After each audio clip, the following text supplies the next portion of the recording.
शिव विवाह से पहले जब नारद ने किया ऐसा काम, बेहोश हो गई थी पार्वती माँ। शिव पुराण में माता पार्वती और भगवान शिव के विवाह की सुंदर कथा है। इसमें वर्णन आता है कि देवर्षि नारद ने पार्वती के बचपन में ही उनके पति के गुण दोष की भविष्यवाणी कर दी थी।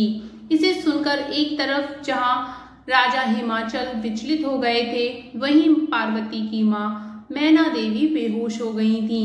माता पार्वती के जन्म के बाद राजा हिमाचल के घर पहुंचे देवर्षि नारद, उन्हें आशीर्वाद दिया। उन्होंने राजा हिमाचल के कहने पर पार्वती का हाथ देखा और गंभीर हो गए।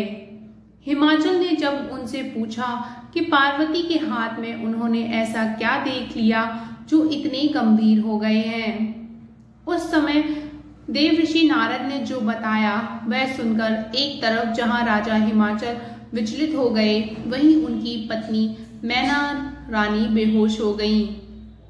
दरअसल देवर्षि नारद माता पार्वती के गुण दोष की विवेचना करते हुए उनके भविष्य में चले गए और उनके होने वाले दूल्हे का गुण दोष बताने लगे थे।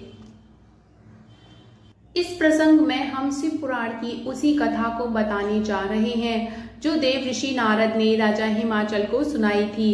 इसे सुनने के बाद राजा हिमाचल ने यहाँ तक पूछ लिया था कि क्या कोई ऐसा भी कर्मकांड है जिसके करने से दूल्हा बदल जाए और पार्वती का भविष्य बेहतर हो सके।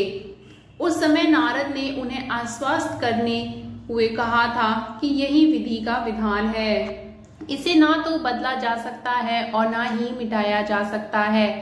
आइए अब हम उसी कथा में प्रवेश करते हैं। भगवान शिव की पहली पत्नी सती के योगाग्नि में प्रवेश और प्रजापति दक्ष के यज्ञ को विध्वंस कर हुए 87,000 साल गुजर चुके थे। उसी समय से भगवान शिव निरंतर समाधि में थे। इसी बीच राजा हिमाचल के घर वही माता सती पार्वती के रूप में जन्म लेकर आईं।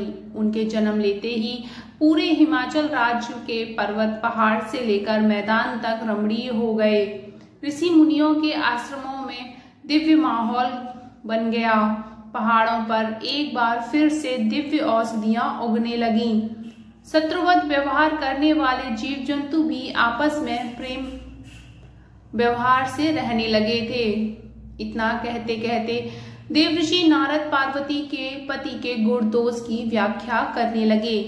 कहा कि पार्वती के पति योगी होंगे, विकराल जटाधारी और अमंगल वेशधारी होंगे। कहा कि उनके माता पिता को कोई नहीं जानता, लेकिन वह उनके भूत और भविष्य को जानने वाले होंगे। उनका कोई घर परिवार नहीं होगा और वह शमशान में रहने वाले होंगे। यह सुनकर राजा हिमाचल विचलित हो गए। वहीं बगल में बैठी उनकी पत्नी मैना रानी तो बेहोश हो गईं। उसी समय नारद मुनि ने यह खुलासा कर दिया कि इतने सारे अवगुणों वालों को कोई और नहीं बल्कि खुद भूत भगवान शिव ही पार्वती के पति बनेंगे। यह सुनकर राजा हिमाचल को एक बार तो विश्वास नहीं हुआ। उन्होंने पूछा कि ऐसा कैसे होगा। तब नारद मुनि ने बताया कि यही विधि का विधान है और होकर ही रहेगा। हालांकि इसके लिए देवी पार्वती शिव की तपस्या करेंगी तो सब मंगल होगा। उसके बाद ही माता पार्वती ने शिव की तपस्या शुरू कर दी और परिणाम स्वरूप भगवान शिव से उनका विवाह हो गया। हर हर महादेव।